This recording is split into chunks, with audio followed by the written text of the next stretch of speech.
We're here at the British Museum in London, England, where recent controversy has been brewing over the current status of the Elgin Marbles. The Greek government has recently asked for them to be repatriated to Greece. However, given the economic conditions in Greece, the British Museum and the current trustees of the British Museum don't believe that this is a wise decision to make. The Parthenon in Athens, Greece, has a long and complex history. It was built nearly 2,500 years ago as a temple dedicated to the Greek goddess Athena. For over 1,000 years, it was the Church of the Virgin Mary of the Athenians, then a mosque, and finally an architectural ruin. The building was altered and the sculptures were damaged over the course of centuries. The first major loss occurred around the year 500 when the Parthenon was converted into a church. The city was under siege at the time by the Venetians. The Parthenon itself was used as a gunpowder store. In 1687, a huge explosion blew the roof off the structure and destroyed a large portion of the remaining sculptures. The building has been in ruins ever since. Archaeologists worldwide agree that the surviving sculptures could never be attached to the Parthenon as it is today.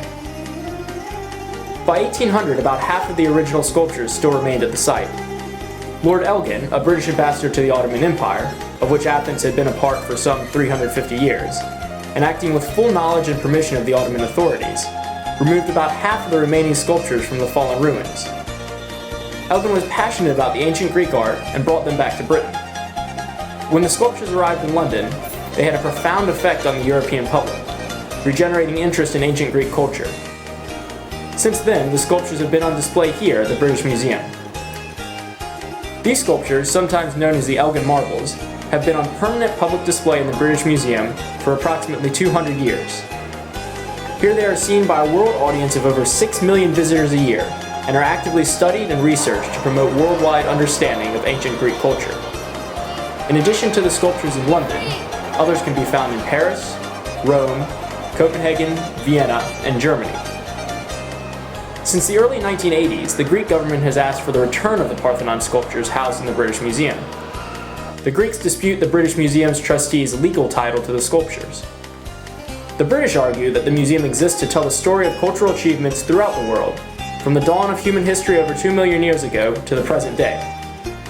They further argue that the museum is a unique resource for the world, not just Great Britain and Greece, and the breadth and depth of this collection allows the world public to re-examine cultural identities and explore the complex network of interconnected world cultures. They believe that the Parthenon sculptures are an important representation of the culture of ancient Athens, and its very existence, no matter where the location, has influenced civilizations all over the world.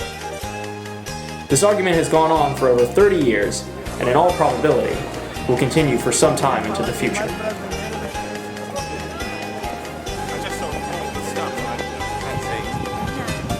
This is Bill Schmidt reporting from the British Museum in London, England for CNM.